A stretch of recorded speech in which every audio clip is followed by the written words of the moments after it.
Chapter 32. Unexpected Showdown. The following day after class, Kaizen arrived at the library early to prepare for the study session. He reserved a quiet room in the corner, away from the usual hustle and bustle. The room was well lit, with large windows that let in the soft afternoon light, and a round table surrounded by comfortable chairs. He set up his notes and textbooks, organizing them neatly on the table. As he waited for the others to arrive, he reviewed some of the more challenging aspects of the previous day's lesson, making sure he was ready to help his classmates. The door creaked open, and Aiko Hyuga was the first to arrive, her eyes scanning the room before settling on Kaizen. "Hi Kaizen," she greeted with a smile. "Thanks for organizing this." "Hey Aiko, no problem at all. I think we'll all benefit from studying together," Kaizen replied warmly.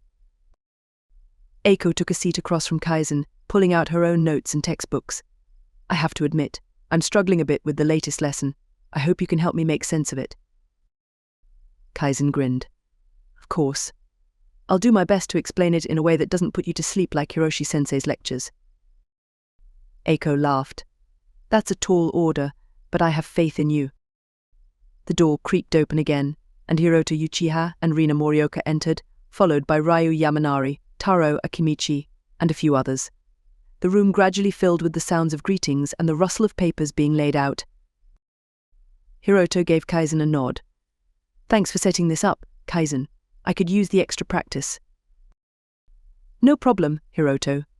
Some of the material was pretty challenging, so I figured this would help," Kaizen replied, his tone genuinely encouraging. Once everyone arrived, Kaizen stood up, drawing the group's attention. "Thank you all for coming. I'm glad we could get together to go over the material from class. Let's start with the chakra control techniques that many of us found challenging." He then launched into a detailed explanation, breaking down the concepts in a way that was easy to understand. As he spoke, he encouraged questions, ensuring that everyone was following along.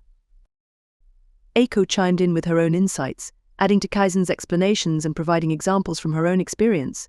"Remember to visualize your chakra flow," she suggested. "It helps to create a mental image of how the energy moves through your body." Rina nodded, her brow furrowed in concentration. "That makes sense.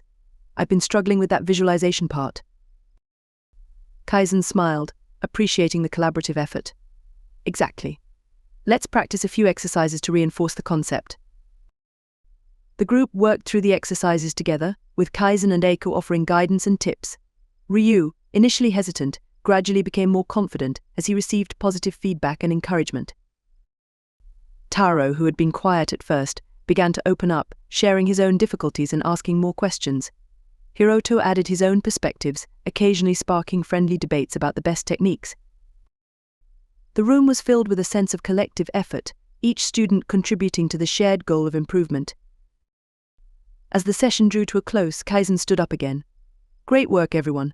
I think we've made some good progress today. We'll meet again on the days we previously discussed. Keep practicing, and don't hesitate to reach out if you need some more help." The students began to pack up their things, chatting animatedly about the session and their plans for further practice. Aiko and Rina thanked Kaizen for organizing the study group, and Ryu expressed his gratitude as well. As the group dispersed, Kaizen lingered for a moment, reflecting on the success of the study session as well as what improvements he should make for the next one. Afterwards, Kaizen went to go train with Hiroto like they agreed upon yesterday. Hiroto mainly wanted to compare notes in taijutsu as he felt completely outclassed every time he and Kaizen sparred against each other.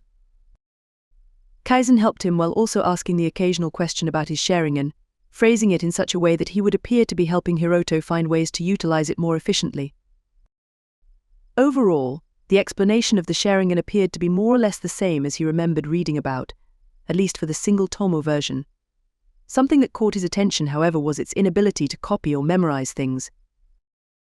Hiroto explained that it doesn't automatically memorize things, but it does allow for incredible perception.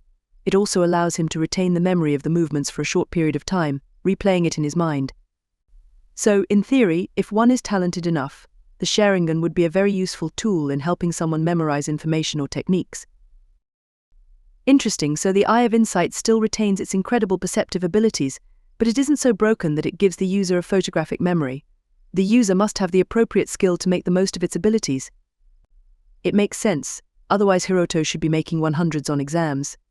I suppose he hasn't learned about the eye of hypnotism yet, or at least he didn't mention it.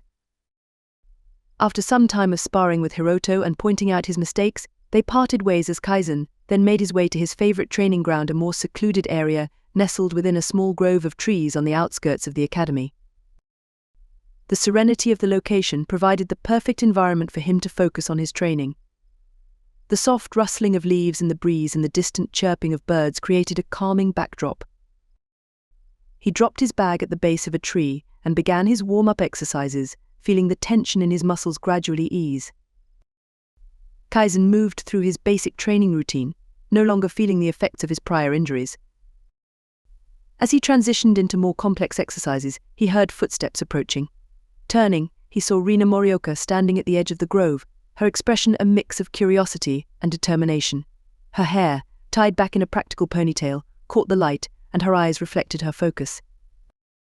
"Hey Kaizen," Rina called out, stepping closer. "I hope I'm not interrupting. I was wondering if I could join you. I need some extra practice with some of the techniques from class." Kaizen smiled, appreciating her commitment. "Of course, Rina. I'm glad you came. Let's work on it together."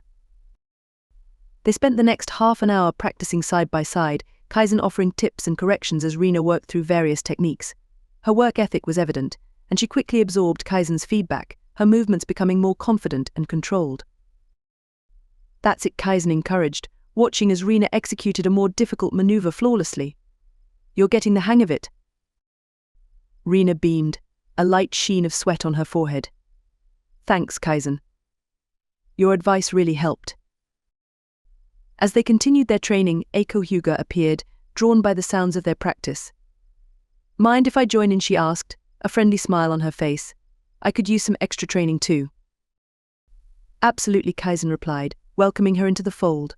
The more, the merrier.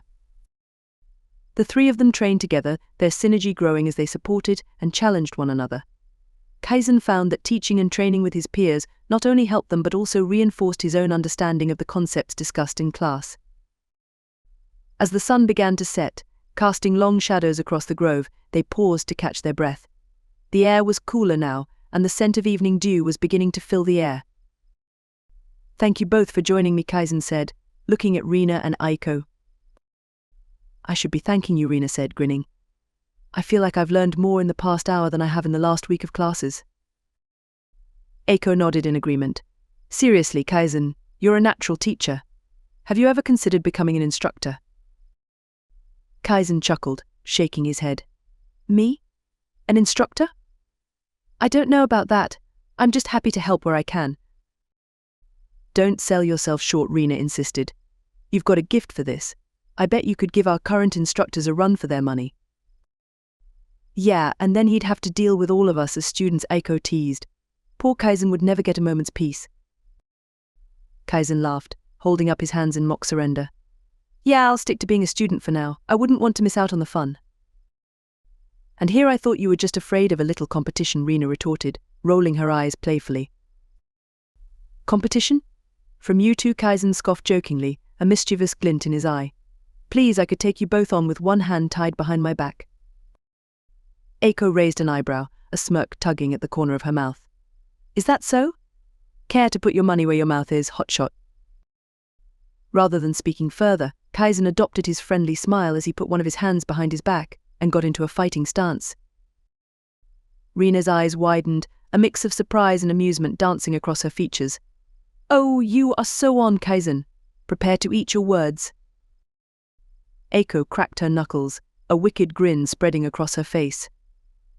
"I hope you're ready to have your butt handed to you, mister. One hand behind my back." Kaizen chuckled, his eyes sparkling with mirth. "Big talk from two people who were just begging for my help. Let's see if you can back it up." With that, Rina and Eiko launched into action, their movements graceful as they attacked from both sides. Kaizen, true to his word, kept one hand firmly behind his back as he dodged and parried their strikes, his footwork impeccable. "Is that all you've got?" he taunted, ducking under a high kick from Rina. "I thought you two were supposed to be challenging me." Eiko growled, redoubling her efforts. "Just you wait, Kaizen. We're just getting warmed up." The trio danced across the grove, their laughter and banter intermingling with the sounds of their sparring. Despite the playful nature of their fight, there was no denying the skill of the two girls. As the impromptu match wore on, Kaizen found himself impressed by the girls' tenacity and teamwork. They worked in tandem, their attacks becoming more coordinated. Not bad, he acknowledged, evading a well-timed strike from Eiko. Looks like you two have been holding back on me. Rina smirked, her ponytail whipping behind her as she spun into a roundhouse kick. Don't underestimate us, Kaizen. We're full of surprises. Eiko laughed, her eyes glinting with determination. And maybe even take you down while we're at it. Kaizen feinted to the left, causing Rina to overcommit, then spun around to block a strike from Eiko. Take me down? That's a tall order, even for you two.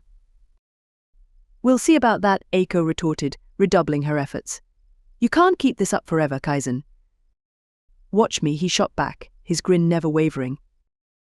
As the match stretched on, Kaizen used chakra to recover from the fatigue of his muscles, enabling him to keep dodging and parrying with little to no exhaustion. In contrast, Eiko and Rina were beginning to show signs of fatigue. Their breathing became labored, and their movements, though still skilled, lost some of their sharpness. Come on, Kaizen, Eiko panted, wiping sweat from her brow. Stop dodging and fight back. Rina nodded in agreement, her face flushed with exertion. Yeah, Kaizen. Show us what you've got. Kaizen grinned, a playful yet determined look in his eyes. All right, you asked for it. With a swift and fluid motion, he switched from defense to offense. His strikes were controlled, ensuring he incapacitated them without causing injury. He caught Rina's wrist mid-punch and twisted gently, bringing her to the ground in a controlled sweep. At the same time, he sidestepped Eiko's kick, then, with a deft movement, swept her legs out from under her. As she fell, he used his other hand to guide her to the ground safely, pinning her down with a firm but gentle hold. Both girls hit the ground, breathless and stunned by the sudden shift in the fight. Kaizen stood over them, offering a hand to each, his expression a mixture of concern and amusement. You two did great, he said, helping them to their feet. But I think I've proven my point. Eiko laughed, shaking her head in disbelief. Okay, we surrender. You're way too good. Rina rubbed her wrist, a sheepish grin on her face. Yeah, no kidding. You're like a ninja machine or something. Kaizen chuckled, releasing their hands. Just a student like you two. We all have our strengths. Eiko rolled her eyes at his unwavering humility. Well, whatever you are, remind me not to challenge you again anytime soon. Rina nodded, a twinkle of admiration in her eyes. You definitely live up to the hype, Kaizen. Kaizen smiled warmly, appreciating their praise. Thanks. But remember, we're all here to learn from each other. The stronger we become, the better equipped we are to protect the village. The girls nodded, their expressions a mix of admiration and determination. As they caught their breath, Eiko's eyes sparkled with mischief. Next time we'll get you for sure, Kaizen. Just you wait. Kaizen just laughed to himself as he shook his head.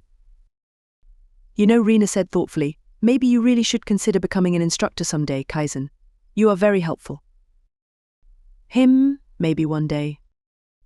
After gathering their things, they made their way back to the main grounds of the academy before parting ways with promises to continue their joint training sessions, the bonds between them strengthened by their shared efforts. Now that I think about it, how did they even find where I was training? Did they follow me? I guess it would be possible if Eiko used her Byakugan. Well, whatever. They didn't appear to be malicious anyways. Kaizen made his way back to his dorm. The training session with Rina and Eiko had proved an interesting distraction from his usual relentless training schedule. However, he knew that he needed to keep getting stronger as quickly as possible. The next war should be happening within a decade, and his body still wouldn't be fully grown by that time. Kaizen knew he would need to gain every tactical advantage he could to not only survive, but also be capable of protecting his newfound comrades. Loss would be inevitable, but the amount could very well be dictated by his level of strength at that time.